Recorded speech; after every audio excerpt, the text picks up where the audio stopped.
ok na chong li của hạ to nhìn sân du mô dịch trọng cọ du sẵn chỉ hướng mô xá dặn sự xéo họ hay bởi trong đó thắng to kiểm tra hay bởi trong đó một tháng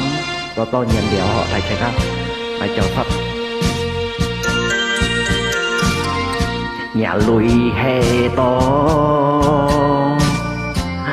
mô khốn nhìn ăn mô nhị oi kỳ tết nhị si diêu khéo có xuôi dân nhị hay bơi chân to mà cây to tết to nhìn sen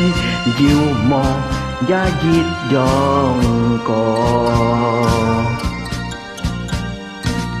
nhìn hiểu tròn to kia phụ hi ho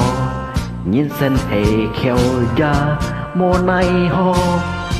pha khéo a sa ỏi xin phi ho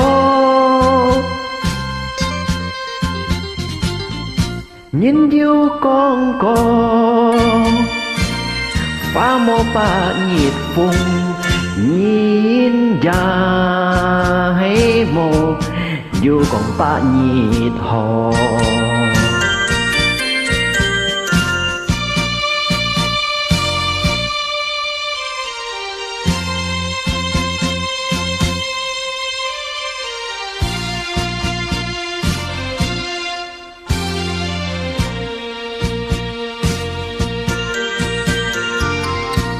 lời xiong pha chói an yong xí mô an coi nhìn hiểu phát chói xí miếng suy tai loi số cha nhìn ôi hiểu xiong khói mô xí xiêm khói chung giao xin thì ôi bố hồ lòi xin thì hồ má cay cho tét lòi pha xịt phân lòi bông hà coi